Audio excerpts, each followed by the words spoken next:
Hola a todos, ¿cómo están? Bienvenidos a un nuevo video en el canal de Pablo Fontirroy. Les pido mil disculpas por el video hoy un poco más tarde, pero estuve trabajando en este informe porque me llamó la atención varias declaraciones que estuvo haciendo la ministra Toá en sitios internacionales, pero no en portales de noticias chilenos. Y hablamos de Chile y Venezuela y la verdad que se está escondiendo sobre el caso Ojeda. Esta no es toda la verdad, pero sin lugar a dudas te invito a pensar y replantearte lo que se ha informado en los medios de comunicación y lo que se ha informado en la prensa en general. Porque la ministra Carolina Toá hoy instó al régimen de Nicolás Maduro a cumplir con obligaciones internacionales en la materia de seguridad y tomar acciones contra bandas como el Tren de Aragua, que se sospecha finalmente que estuvo detrás del asesinato de Ronald Ojeda junto a agentes del SEBIN. Pero ¿qué efecto pueden lograr tener este tipo de declaraciones de Boric o de la ministra Toá en Venezuela? Definitivamente ninguno. Desde finales de la década de 1990, Venezuela ha experimentado un aumento significativo en la actividad del crimen organizado. A pesar de la gravedad de la situación, el gobierno venezolano ha sido criticado por su falta de acción efectiva para combatir este problema. Y hay obviamente muchos factores que contribuyen a la inacción de Venezuela frente al crimen organizado. Primeramente, la transversal corrupción institucional. La corrupción es endémica en las instituciones venezolanas, incluyendo a las fuerzas de seguridad y al sistema judicial y a la fiscalía, lo que ha obviamente obstaculizado los esfuerzos para combatir al crimen organizado. La colusión entre funcionarios gubernamentales y los grupos criminales ha permitido en estos últimos años que todos operen con total impunidad, incluidos los fiscales que vinieron hace poco a Chile. Por otro lado, hablamos del debilitamiento terrible de las instituciones. La crisis política y económica que ha afectado a Venezuela desde finales de la década de 1990, y hablamos desde 1998, ha debilitado las instituciones estatales, incluyendo las encargadas de mantener la ley y el orden. La falta de recursos, la baja moral y la politización de las fuerzas de seguridad finalmente han limitado su capacidad para combatir el crimen organizado, por lo que a mí en lo personal me llama poderosamente la atención que el gobierno de Gabriel Boric o el gobierno de Chile y el Congreso permitan un acuerdo de cooperación policial con una policía como es la venezolana, que es una de las policías más corruptas del mundo. Por otro lado, hablamos de los intereses económicos. Se ha argumentado que algunos sectores del gobierno venezolano se benefician definitivamente con la actividad del crimen organizado, ya sea a través de sobornos, extorsión o la participación directa en actividades ilícitas. Estos intereses económicos crean incentivos para que el Estado no actúe de manera decisiva contra los grupos criminales y se sabe de la entrada a Chile de jueces que persiguen opositores en Venezuela y fuera de Venezuela. Estos opositores han estado, estos jueces del gobierno de Maduro, por ejemplo, han estado comprando en el Parque Arauco y en el Costanera Center y han sido identificados por ciudadanos venezolanos, pero nadie ha hecho absolutamente nada. Y qué fuerte debe ser para los mismos venezolanos ver a sus verdugos paseando libremente en el gobierno de Gabriel Boric y también en el gobierno de Sebastián Piñera, que los invitaba a gastar sus dólares en Chile. Hablemos de las prioridades políticas, porque el gobierno venezolano definitivamente ha priorizado la consolidación de su poder político y la represión brutal de la disidencia sobre la lucha al crimen organizado. Esto se ha traducido a una gigantesca asignación de recursos y esfuerzos hacia la persecución de opositores políticos en lugar de combatir los grupos criminales. El problema es bastante complejo porque el crimen organizado en Venezuela es un problema complejo que involucra a una variedad de actores y actividades ilícitas, incluyendo el narcotráfico, el contrabando, la minería ilegal y la trata de personas. La falta de una estrategia integral y coordinada para abordar este problema ha dificultado los esfuerzos de parte del Estado para combatirlo. Entonces, que la ministra o que el presidente digan que van a hacer una nota de protesta o que le exijan algo a Venezuela, en realidad al cartel de los soles o al gobierno venezolano les da exactamente lo mismo. ¿Cuáles son las consecuencias de esta inacción? Bueno, la inacción del Estado venezolano frente al crimen organizado ha tenido graves consecuencias en el país y en Latinoamérica y hoy en el mundo. Aumento de la violencia, la proliferación de los grupos criminales ha generado un aumento significativo de la violencia en Venezuela con altas tasas de homicidios, secuestros y extorsiones dentro y fuera de Venezuela. Ha tenido un brutal impacto económico porque el crimen organizado ha tenido un impacto negativo en la economía venezolana al desviar los recursos, generar inestabilidad y afectar sin lugar a dudas la inversión extranjera, salvo algunos empresarios chilenos que han querido invertir en Venezuela o empresarios chilenos ligados a la derechita cobarde y traidora. Pero bueno, crisis humanitaria porque la violencia y la inseguridad han contribuido a la crisis humanitaria que afecta a Venezuela al forzar a miles de personas a abandonar su hogar y buscar refugio en otros países, incluida España, donde hoy la comunidad venezolana ha sido la comunidad más grande de inmigrantes que se han nacionalizado en España junto a los colombianos, pero empezando por los marroquíes. Y Toá, nuestra ministra del Interior, aseguró a Bloomberg y no a los medios chilenos que, abro comillas, hay estrategias con toda la región. Con algunos países ha sido más fácil que con otros combatir al crimen organizado. Con Venezuela ha sido complejo. Cierro comillas. Esto lo comentó antes de asumir que su cartera ha solicitado al Palacio de Miraflores información sobre ciudadanos sospechosos de delitos tanto en el país como en el extranjero, pero no han recibido respuestas aún. Venezuela tiene ciertas, abro comillas, Venezuela tiene ciertas obligaciones internacionales con nosotros y a nivel multilateral que debe cumplir, apuntó la ministra Toá al respecto. Ahora, ¿qué se sabe en Chile con respecto al caso Ojeda? Lo que informa el gobierno y lo que informan los medios de comunicación serviles al gobierno y a los políticos. ¿Qué se sabe en el mundo de la criminología y la seguridad fuera de Chile? Bueno, les voy a dar un pequeño resumen porque el pasado 1 de marzo de este año la policía de Chile dio por finalizada su intensa búsqueda de 9 días luego de encontrar al ex militar venezolano, al teniente Ojeda, muerto en una estructura de cemento al interior de una maleta. Voy a repetir esto. Al teniente Ojeda muerto en una estructura de cemento al interior de una maleta y en un campamento, en una toma irregular. Su caso se ha convertido en una de las prioridades de las autoridades chilenas, ya que se trata de un expreso político que fue capturado en su domicilio por sujetos enviados por el régimen venezolano disfrazados de oficiales de la PDI locales, tal como ha mostrado los videos y que estos videos han recorrido el mundo. Ahora, si fuera de Chile se tiene esta tesis y se defiende esta tesis, ¿por qué los periodistas chilenos y el gobierno de Chile y los políticos chilenos en general no defienden esta tesis? Y es lo que a mí me llama poderosamente la atención. Sobre todo cuando fuera de Chile manejamos en el mundo de la criminología, la seguridad y el periodismo de investigación las posibles rutas de escape de los secuestradores del SEBIN desde Chile a Venezuela en el caso Ojeda. Esto ha tenido un análisis criminológico y de seguridad, porque el secuestro del exteniente venezolano Jonathan Ojeda en Chile, presuntamente por agentes del Servicio Bolivariano de Inteligencia Nacional, estamos hablando del SEBIN, plantea interrogantes sobre las posibles rutas de escape utilizadas por los perpetradores para regresar a Venezuela.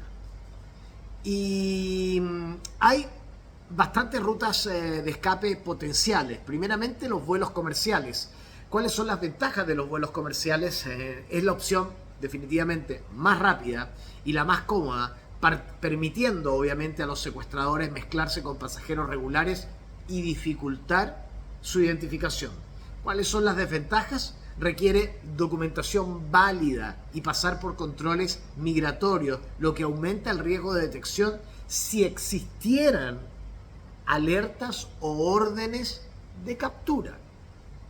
Pero si los secuestradores secuestraron y asesinaron al teniente Ojeda y esa misma mañana salieron del país a través de vuelos comerciales internacionales sin tener nada que esconder porque no había una alerta, estamos frente a un grave problema.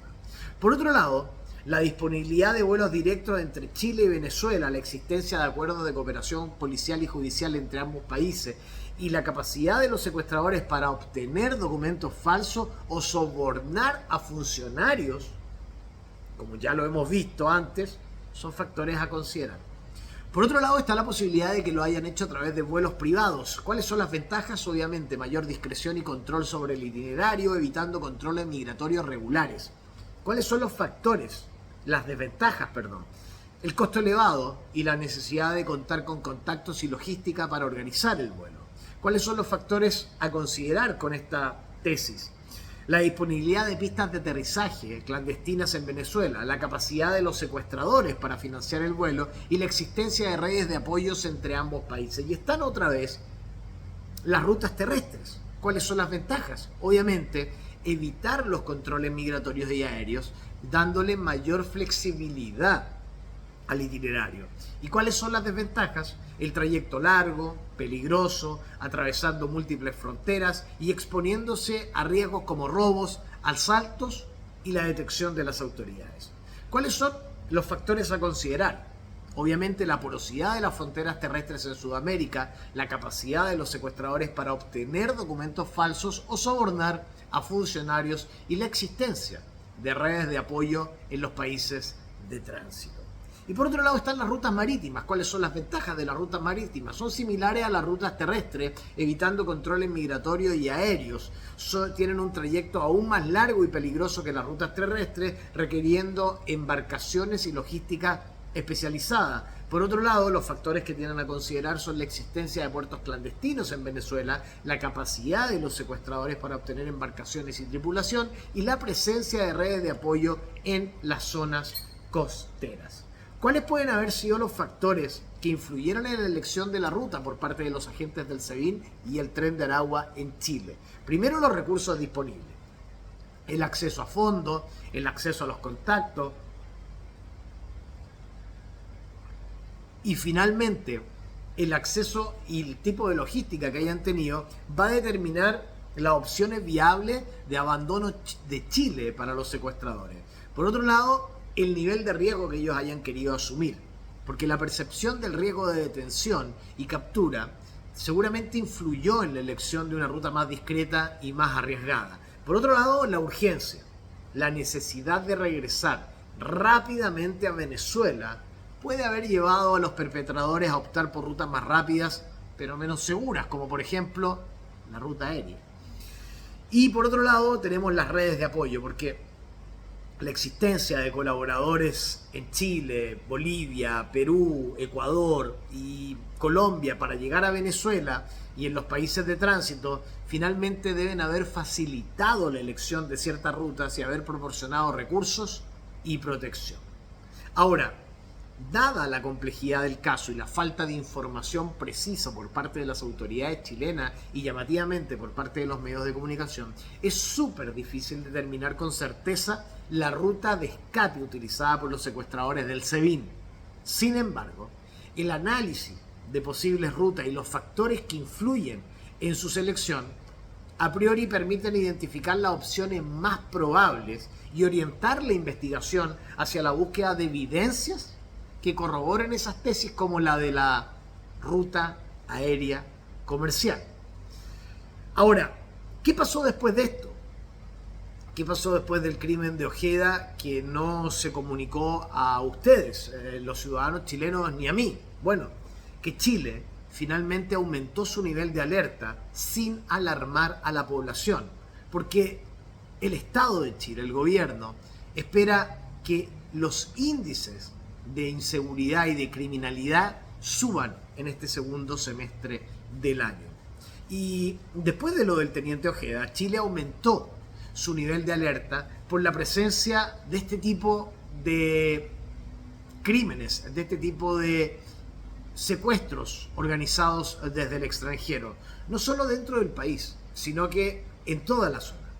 En las declaraciones de la ministra Toa a Bloomberg se puede confirmar que, abro comillas, el Tren de Aragua ha golpeado a la región latinoamericana completa.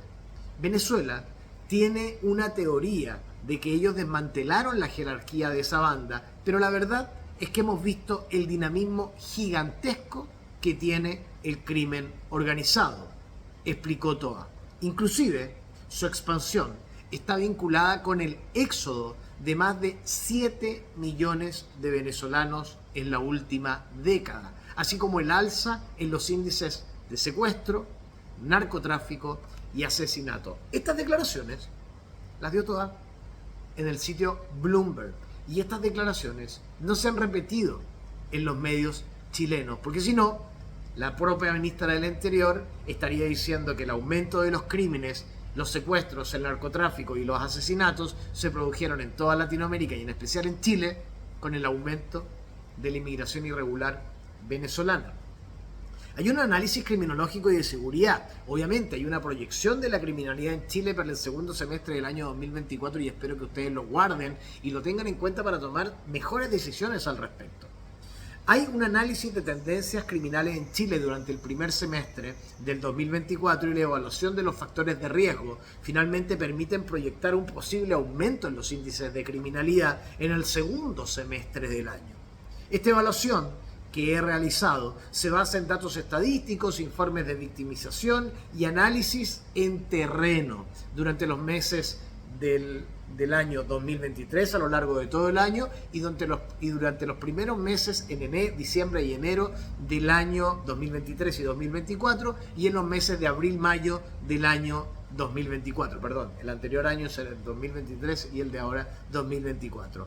Este análisis tiene evidencias de un posible aumento y hay tendencias al alza en el primer trimestre, porque los datos del primer semestre del 2024, semestre del 2024, muestran un aumento en la tasa de victimización en el comercio y un incremento en delitos como el lanzazo en varias regiones del país. Esto sugiere una tendencia al alza que podría continuar en este segundo semestre, sobre todo por la georreferenciación bancaria y la digitalización masiva de los servicios bancarios y los pagos en Chile, lo que está haciendo que los ciudadanos irregulares no puedan acceder a dinero en efectivo, por ende que aumente el robo de especies. Hay una percepción de inseguridad. Las encuestas de opinión pública y estudios de victimización revelan un aumento en la percepción de inseguridad entre la población chilena, y esta percepción puede influir en el comportamiento de los delincuentes, generando un círculo vicioso de aumento de la criminalidad y mayor temor. Por otro lado, hay que analizar los factores de riesgo: la crisis económica, la digitalización de la banca, el aumento del desempleo tradicional, la desigualdad social y la presencia de grandes bandas criminales organizadas son factores de riesgo que pueden contribuir al aumento de la delincuencia. La falta de oportunidades y la marginalización social de quienes no están dentro del sistema pueden empujar a algunas personas hacia actividades delictivas, a asaltar bancos, como lo hizo una señora de 42 años con antecedentes en Antofagasta, a que hoy veamos perros policiales en el metro deteniendo delincuentes. Hay una debilidad institucional que permite que esto esté sucediendo en Chile, porque la falta de recursos, la sobrecontratación, obviamente, la sobrecontratación de personal público y la sobrecarga de las instituciones encargadas de la seguridad y la justicia pueden dificultar la prevención y el control de la delincuencia. La percepción de impunidad también puede incentivar la comisión de delitos. Posibles escenarios, bueno, el escenario optimista: si se implementan medidas efectivas de prevención y control, se fortalecen las instituciones y se abordan los factores de riesgo. Es posible que el aumento de la criminalidad se contenga e incluso se revierta. Por otro lado, hay un escenario pesimista. Si no se toman medidas adecuadas, la tendencia al alza podría continuar e incluso agravarse, generando un clima de inseguridad y violencia en el país. ¿Hay recomendaciones? Sí. Primero, el fortalecimiento institucional. Dotar de mayores recursos y capacidades a las instituciones encargadas de seguridad y de justicia, mejorando la coordinación y la eficiencia en la prevención y persecución del delito. Está la prevención social. Hay que implementar programas de prevención social que aborden los factores de riesgo como la pobreza, la desigualdad y la falta de oportunidades, promoviendo la inclusión social y la coerción comunitaria. Por otro lado, se debe aumentar el control policial. Hay que reforzar la presencia policial en zonas de alta criminalidad utilizando estrategias de inteligencia y tecnología de comunicación efectiva y promoviendo obviamente la cultura de la legalidad. Y con respecto al control policial, reforzar la presencia policial en zonas de alta criminalidad utilizando estrategias de inteligencia y tecnológicas para identificar y desarticular bandas criminales. En conclusión, la proyección de un posible aumento de la criminalidad en Chile para el segundo semestre del 2024 es una señal de alerta que requiere una respuesta urgente y coordinada por parte del gobierno, las instituciones y la sociedad en su conjunto. La implementación de medidas preventivas y de control efectivas, así como el abordaje de los factores de riesgo, son fundamentales para garantizar la seguridad y el bienestar de la población. Si tienes alguna duda al respecto de este tema del día de hoy, te invito a hacer tus preguntas y comentarios sobre el tema y las puedes dejar obviamente abajo del video. También obviamente quiero agradecer a todos los nuevos miembros del canal, a Perruno, a Irma Verónica y a Marco. Gracias por ingresar a la comunidad de Pablo Fontirroig acá en el canal de YouTube. También quiero abrazar a todos los que me ven de distintos países de Latinoamérica y el mundo, a los que me ven en Chile, en Estados Unidos, en México, en Argentina, en España, en Perú, en Paraguay, en Venezuela, en Colombia, en Bolivia, en Brasil, en Ecuador, en Canadá, en Uruguay y en Costa Rica. También a los que lo hacen desde Guatemala, El Salvador y Nicaragua. Agradecer también a todos los que han podido realizar sus aportes voluntarios en la cuenta RUT en Chile y que hacen posible este canal. Gracias a los anónimos, a OG, a René, a Carmen, a Ana María, a Mauricio, a Belarga G, a Samuel y a Lorna, que estuvo tremenda el día de ayer. Te invito a hacer tus aportes voluntarios a la cuenta RUT también para permitir que en 46 días más pueda trabajar por el voto nulo en Chile. Flow está habilitado para todos sus aportes voluntarios. El Banco Falabella también acá abajo del video. PayPal y Patreon. Bienvenida Vanessa junto a todos los mecenas de Patreon. No olvides que si te gustó el contenido le puedes dar me gusta, una compartida, apretar la campanita y de paso me puedes dejar un super thanks, ese corazón con signo peso que está acá abajo del video. Si Dios quiere, nos vemos a las 8 de la noche con otro vivo acá en el canal de Pablo Fontirroig.